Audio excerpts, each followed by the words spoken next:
Hello everyone, my name is Maxim. Today we'll be focusing on modern philosophy. We'll cover topics like rationalism and empiricism. This is based on a class I gave a few days ago. First, I'd like to discuss the factors that enabled the transition from the medieval period, which lasted over 1,000 years, up until the modern era. The first of these factors was a shift from teleology to humanism from the 14th to the 17th century. The Renaissance moved the focus from religious studies to human potential. This allowed a greater emphasis on empirical observation and the study of nature, which was of course foundational to modern science. The revival of the ancient texts, the texts of the ancient Greeks, also proved a major development in this direction around the same time. Renaissance scholars turned to ancient Greek and Roman works, leading to the reinterpretation and expansion of ancient scientific and philosophical knowledge. Another technological innovation that was instrumental to this shift was the invention of the printing press in the mid-15th century. Gutenberg's invention enabled the mass dissemination of books, which fostered the exchange of scientific and philosophical ideas on a large scale, meaning more people had access to philosophy and science. So it was also the age of exploration.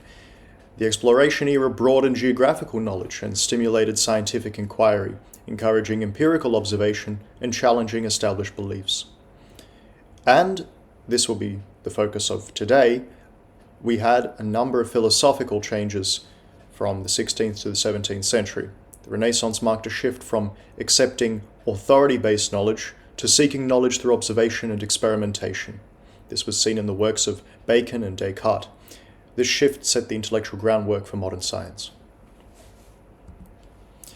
On the subject of modern science, this here is a painting called Terra Incognita by one of my favorite living artists, Brian Larson, and it shows modern science in action.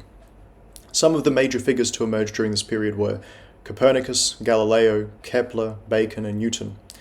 These first three made contributions to planetary motion and establishing the heliocentric theory, whereas Bacon advocated for the empirical method, and he's often considered the godfather of modern science.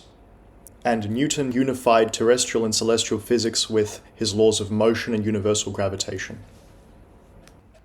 Now I'd like to discuss two opposite approaches to epistemology which emerged during the modern era. These are called rationalism and empiricism. And they are not mutually exclusive, but they have very different perspectives on where knowledge comes from and how we arrive at knowledge.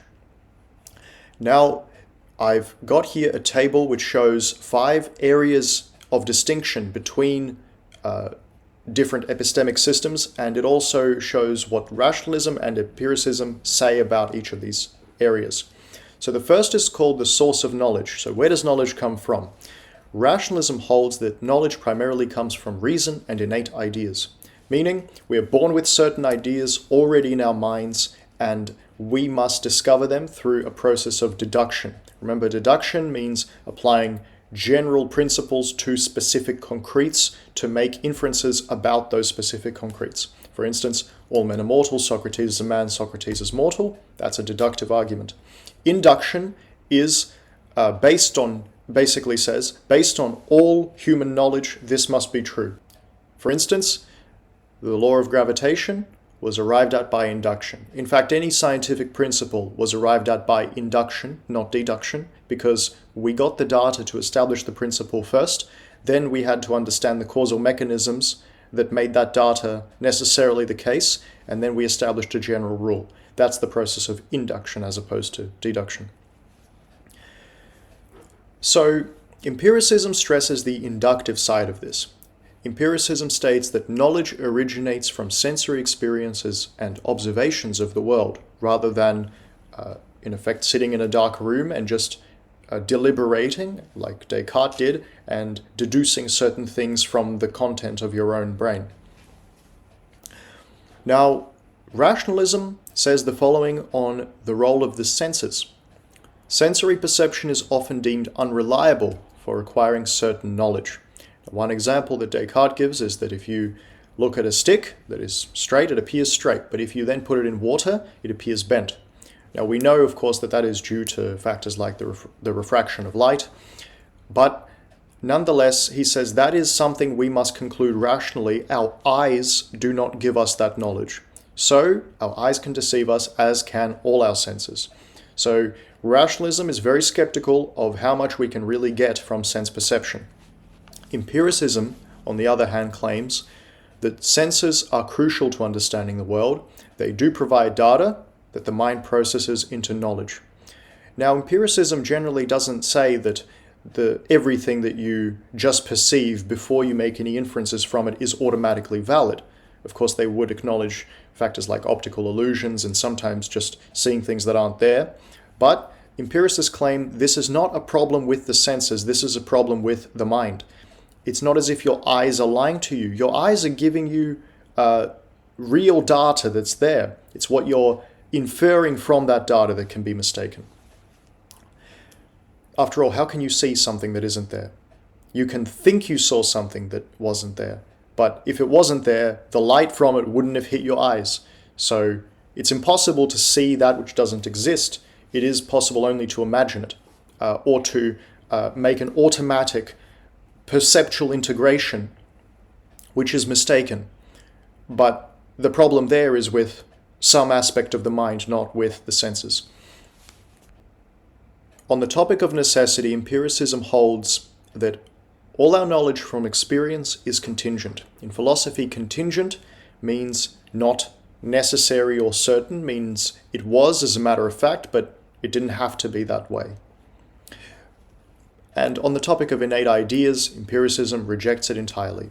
Empiricism holds that the mind at birth is a blank slate, tabula rasa, and that all knowledge comes from experience. When it comes to science, empiricism asserts that we must focus on gathering data first and stresses the role of experiment in advancing knowledge rather than merely deducing from what we believe to be the case prior to gathering evidence. Rationalism holds that sensory perception is often deemed unreliable for acquiring certain knowledge. That's the example with the bent stick in water that I gave before. When it comes to necessity and certainty, we can arrive at necessary truths as opposed to contingent truths if the truths can be deduced from reason purely. So a rationalist, for instance, would say that knowledge like 2 + 2 = 4 is necessary because it doesn't come from sense experience. It can just be deduced analytically by analyzing the meaning of the concepts 2 and plus and 4 and equals. Now, if rationalism rejects the role of the senses in informing our conceptions, then it must hold that our concepts come from within. So we are born with these innate ideas, we're born with these innate concepts. This is a view that is this is a view that was, of course, first brought up by a thinker called Plato, because in the Meno dialogue, Socrates tries to show that we are born with innate concepts and that we merely need to rediscover this through a process of recollection, and sometimes we need education or sensory observation, not to get the knowledge, but to just remind us that we already had this knowledge. And when it comes to the role of science, rationalism asserts the role of deductive reasoning and logical inference in achieving scientific and mathematical truths. Next, I'd like to discuss René Descartes. Descartes is often considered the first rationalist and a major figure in modern philosophy. Here are a few of the concepts that Descartes brings up. Dualism, which is the idea that the mind and the body are made up of different substances, that the body is physical, three-dimensional, divisible, and the mind is indivisible, does not extend in any dimensions, and is made up of something immaterial. Now, this Cartesian dualism does introduce something called the problem of interaction. How do the mind and the body interact if they're made up of separate substances? Another one of Descartes' central ideas is called cogito ergo sum, which means I think, therefore I am. It's one of his most famous quotes. And the idea is I am able to deduce certain truths from the fact that I am aware that I am conscious. So the only knowledge I can have for certain, at least at first, is knowledge that I exist, because I'm able to conceive of myself. And how could I conceive of myself if I weren't conscious? So I'm aware that I exist, and I can prove this simply by the fact that I'm able to even ask the question. Now, Descartes adopted a method of systematic doubt to arrive at certain knowledge. He proposed doubting all beliefs to assess which ones could withstand such skepticism, aiming to discard any belief that could be doubted and retain only those that are certain.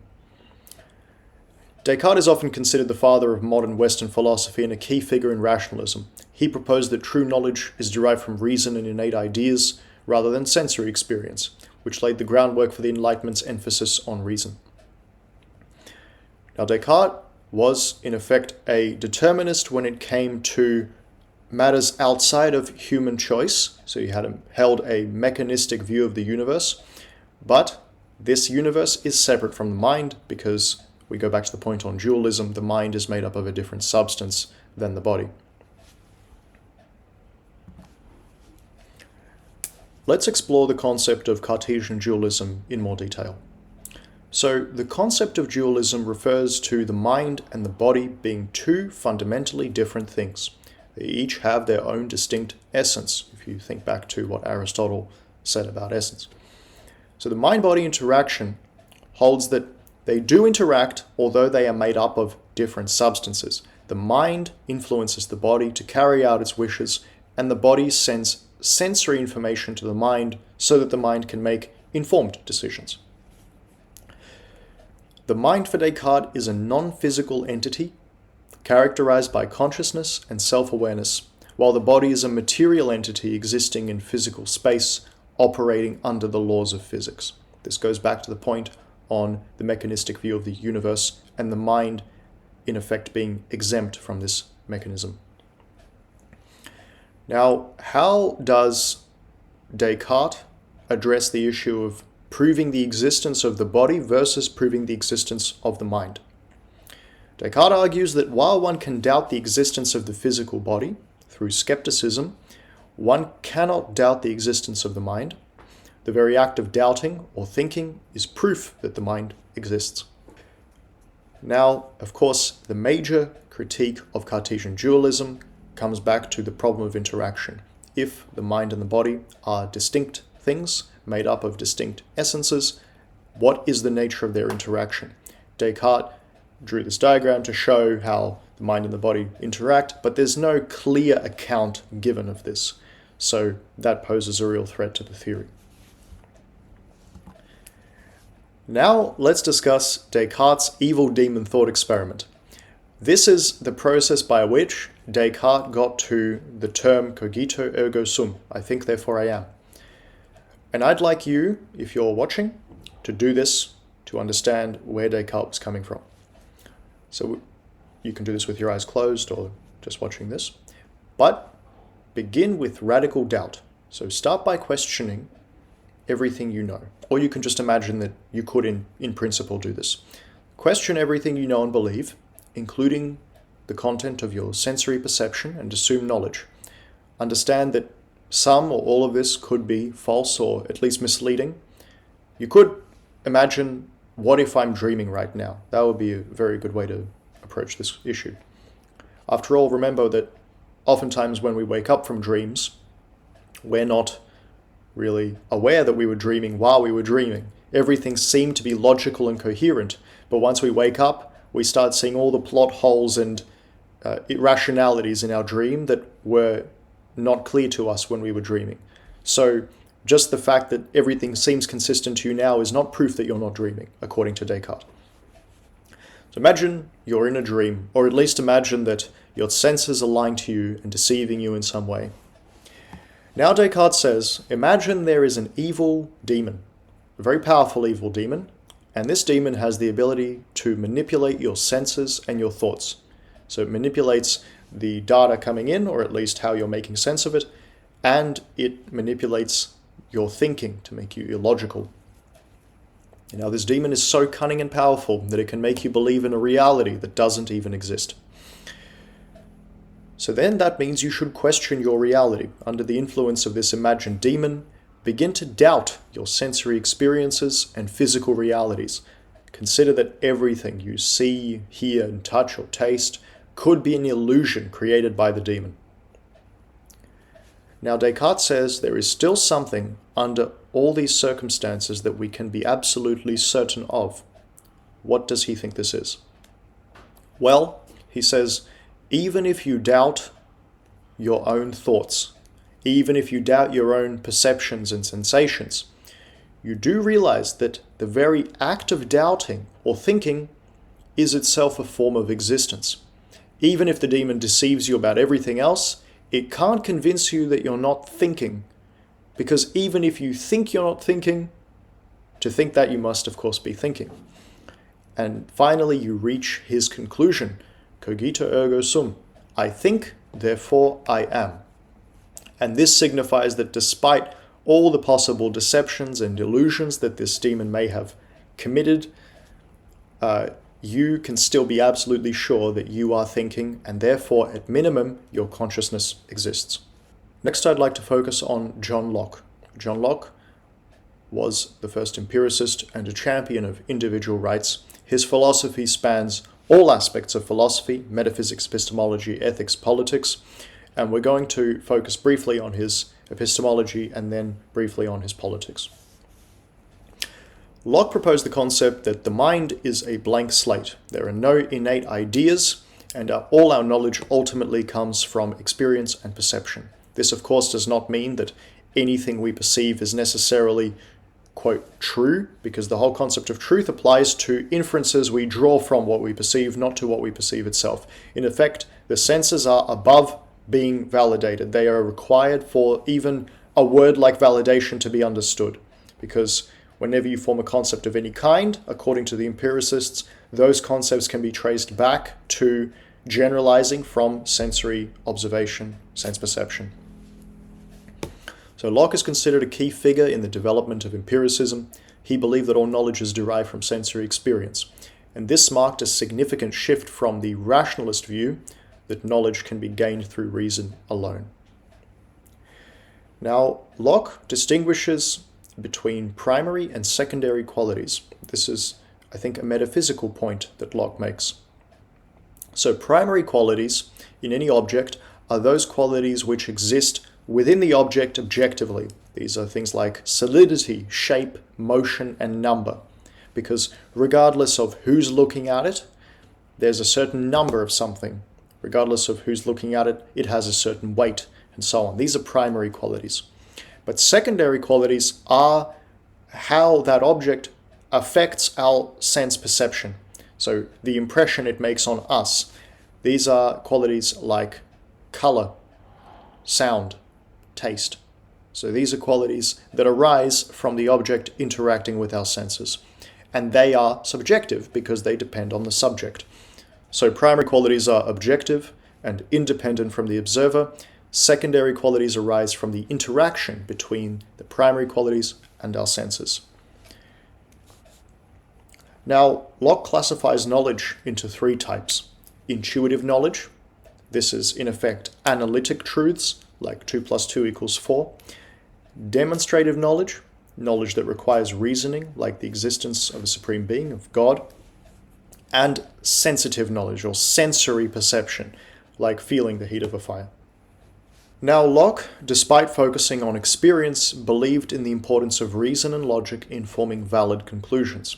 However, he was also careful to recognize the limitations of human knowledge, adopting a certain degree of skepticism and advising against making claims beyond what our experience can justify. So what did Locke say on matters of political philosophy?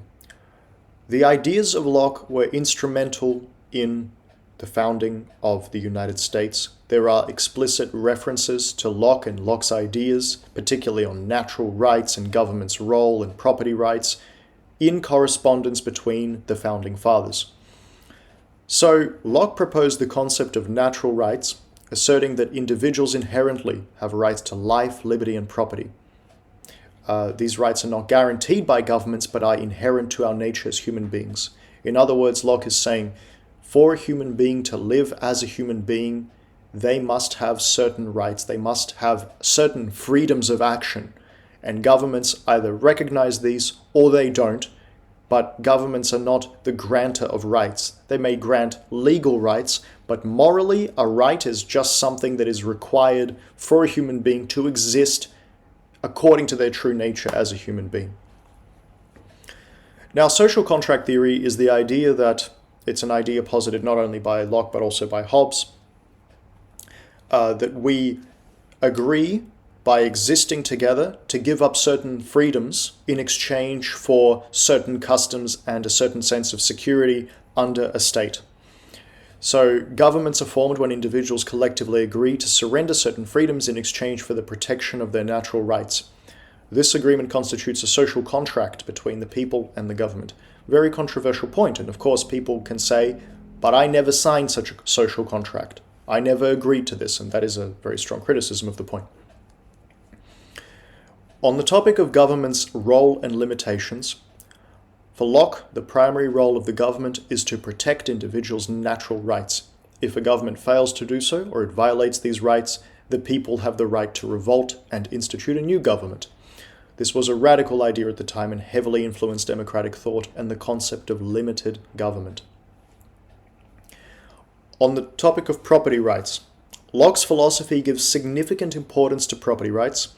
He argues that property becomes an extension of the person when one's own labor is invested into it, and this belief underpinned his views on economic freedom and individual rights. Now, this final point is on toleration, and you can see how it follows from an empiricist worldview that since it is from our senses that we gain our knowledge, at least primarily, we must be tolerant of those who disagree with us. So Locke advocated for religious toleration, arguing that faith cannot be compelled and that religious belief is a private matter for individuals, and this is of course seen in the American Constitution, which separates church and state. On the topic of politics, another major figure to emerge during the modern era in philosophy was Niccolo Machiavelli.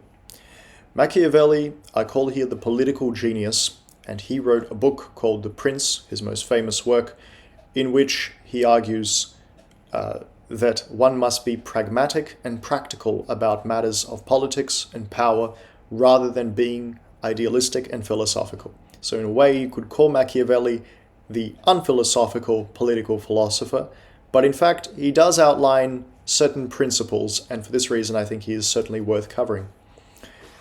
Machiavelli's political philosophy centers around the pursuit and maintenance of political power.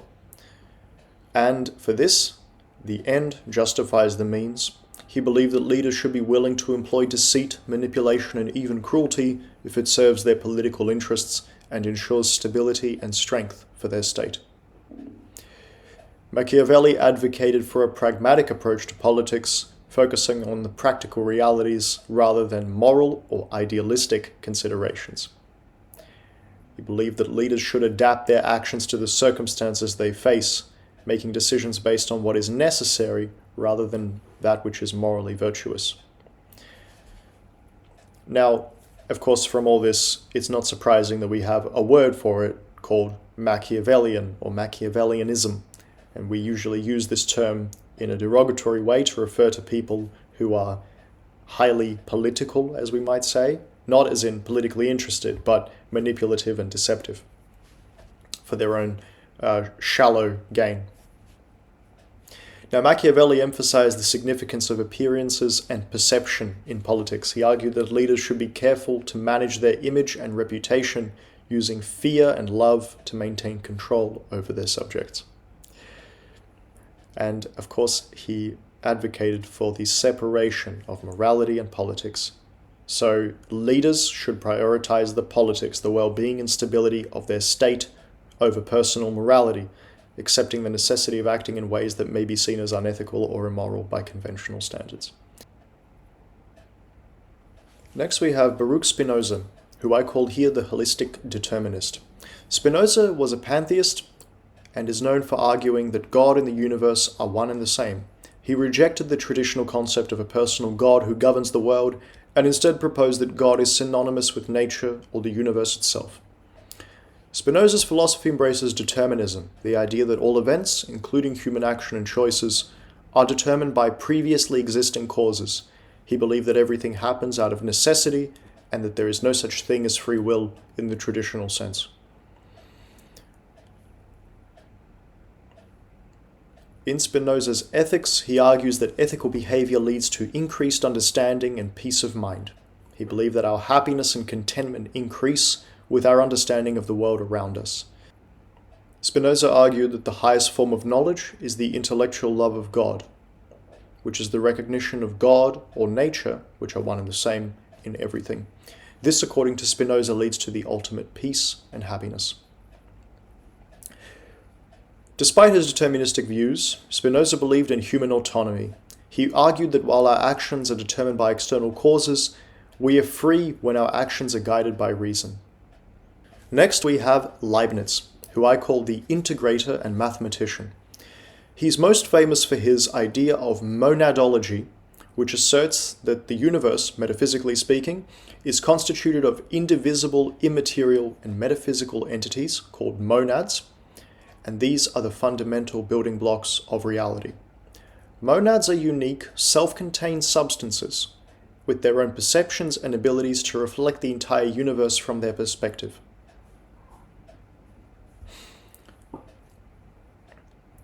Now, Leibniz postulated the principle of sufficient reason, which states that everything has a reason or explanation for its existence or occurrence. According to Leibniz, the universe is characterized by a harmonious order that is governed by a divine plan and guided by sufficient reasons. This is teleology, in a nutshell, in the modern form. Of course, Plato held the good is that at which all things are aimed, and you can see an echo of that in Leibniz. Now, Leibniz is often mocked for saying that we live in the best of all possible worlds. So I'm going to outline his argument, and then I'll tell a funny story about it. Leibniz famously proposed the idea that this world, with all its imperfections, is still the best of all possible worlds. He argued that God, as the perfect being, created this world according to his infinite wisdom and benevolence, and despite apparent suffering or evil, everything serves a greater purpose. Now, Voltaire satirized Leibniz in a number of plays. Whenever something tragic would happen in a play, a Leibnizian character would come out and say, "All is for the best in the best of all possible worlds." This is, of course, taking something literally, which was meant in a very philosophic sense. Nonetheless, I thought it would be worth mentioning.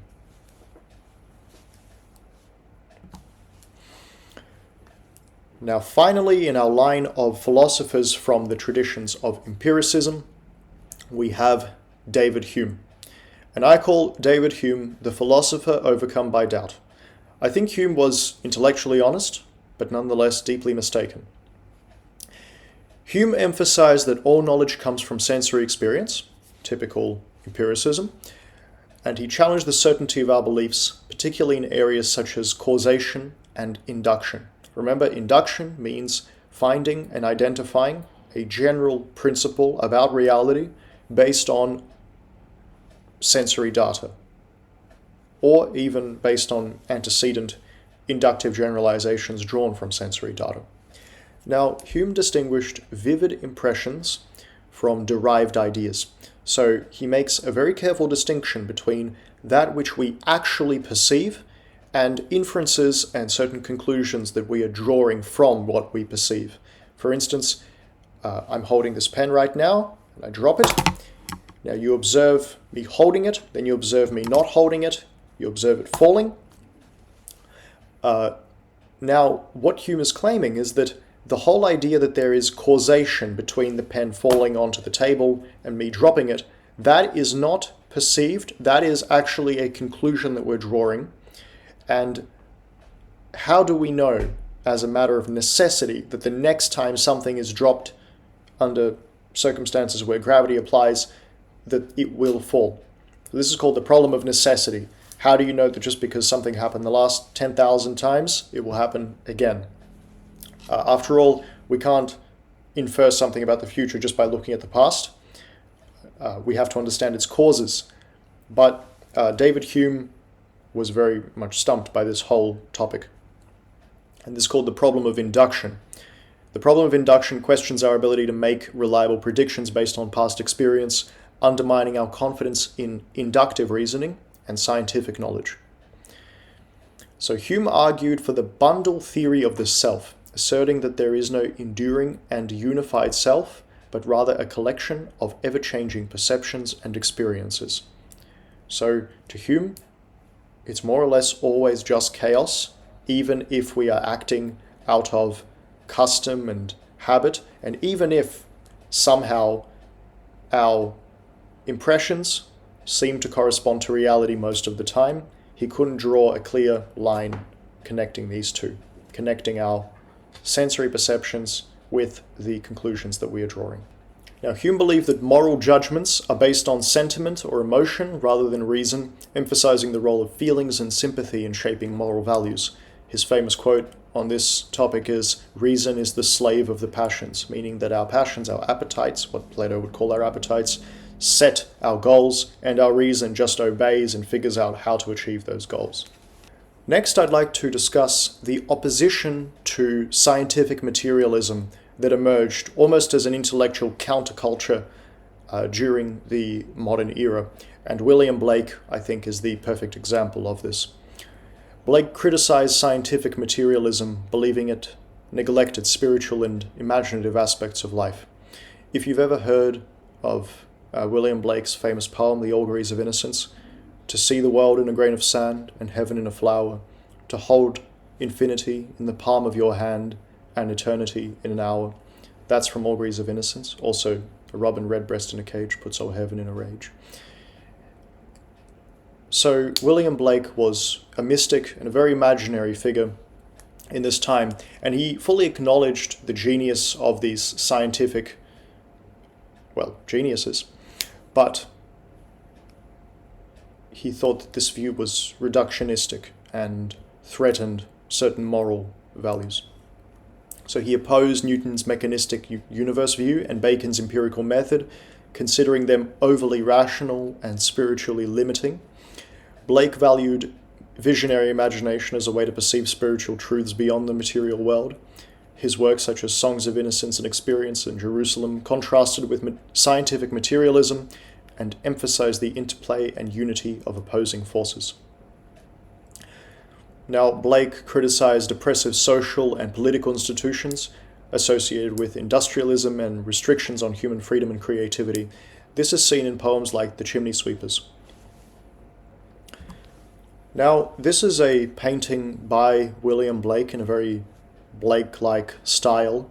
It's called Newton, and we see Isaac Newton in this painting portrayed as a, in a sense, virtuous and in a sense mistaken kind of genius, because there he is sitting at the bottom of the ocean, and there's all this wonderful life around him, but he's not interested in it at all. He's looking down at his diagram and making his mathematical formulas.